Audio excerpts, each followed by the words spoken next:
लखनऊ में एक बारिश होने के बाद कड़ाके की ठंड ने दस्तक दे दी है और काफी गलन है। ऐसे में गरीबों का गुजर बसर करना काफी मुश्किल है।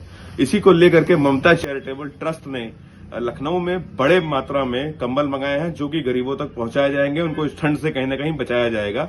तो ममता चैरिटेबल ट्रस्ट के राजीव मिश्रा जी हमारे साथ हो, बताएंगे कंबल किस तरह से पहुंचाएंगे और लगभग कितने लोगों को पहुंचाए जाएंगे। कितने लोगों को कंबल आपने मंगाए हैं? 1 लाख आदमी को कंबल बांटने की व्यवस्था हम लोग ने की है और पिछली बार भी हमने 1 लाख आदमी को कंबल दिया था। 38 दिन का अभियान चला था। इस बार भी मैं सोचा हूँ कि 38-40 दिन का अभियान चला हुआ और जिस तरह से अभी मैंने कंबल भेज चुका हूँ कई जगह और कई जगह पहुंच चुके हैं। कल से कंबल वितरण का अभियान चालू हो जाएगा। लखनऊ में ही चलेगा? लखनऊ भी चलेगा, लखनऊ सीतापुर चलेगा, आसपास जिलों में चलेगा। कंबल वितरण का अभियान पिछली बार भी 7-8 जिलों में चला था, इस बार भी 7-8 जिलों में हम जाएगा जी। और जहां भी आवश्यकता होगी वहां पे ममता चैरिटी ट्रस्ट के वॉलंटियर जाके कंबल देने का काम करेंगे, रात में उड़ाने का काम करेंगे।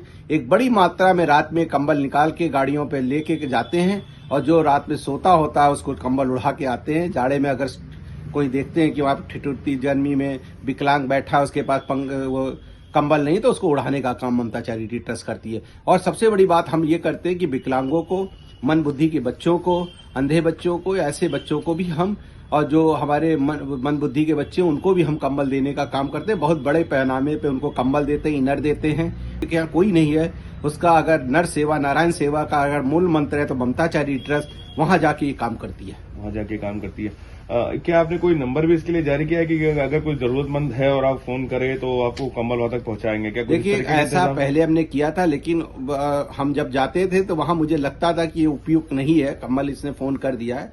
ऐसे 70% में सही आदमी थे, 30% गलत थे। तो मैंने कहा कि ऐसा ना करें, कुछ हम अपने वॉलंटियर के अनुसार हमने पर्ची दी है और पर्ची उसको दे के कंबल देने का काम करें। वहां जगह जगह पे कैंप लगाएंगे, मलिन बस्तियों में खुद जाकर कंबल देने का काम करें, तो वो अच्छा काम होता है। देखिए, कोविड एक ऐसी महामारी आई थी जिससे हर आदमी डरता था और डरना नहीं चाहिए था जीवन में। अगर हम समाज सेवी नहीं निकलेंगे तो बहुत जने मर जाए। मैं क्यों निकला इसके बारे में मैं 5 मिनट जरूर बताना चाहता हूँ।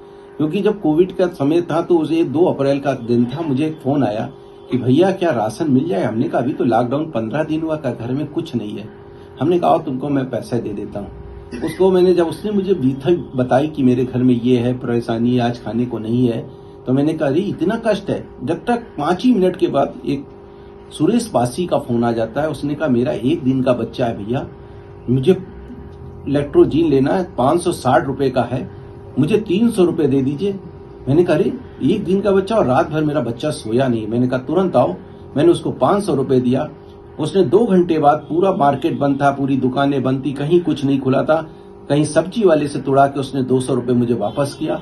और उसने, जब उसकी बीवी ने सुबह सुबह फोन किया कि भैया आपका बहुत बहुत धन्यवाद, आज मेरा बच्चा इलेक्ट्रोजीन पी के पूरी रात सोया है।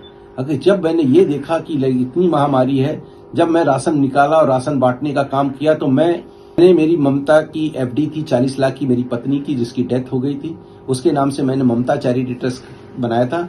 40 लाख की एफडी मैंने उसको तोड़ा तड़ से और उसमें मैंने पैसे का सृजन किया कि मुझे ये राशन देना है।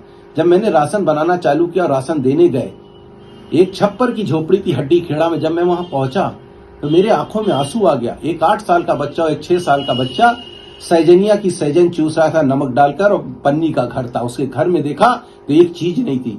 मैंने पहले अनाज रखा, फिर अनाज के बाद उसको मैंने कई चीजें सामान देने का काम किया।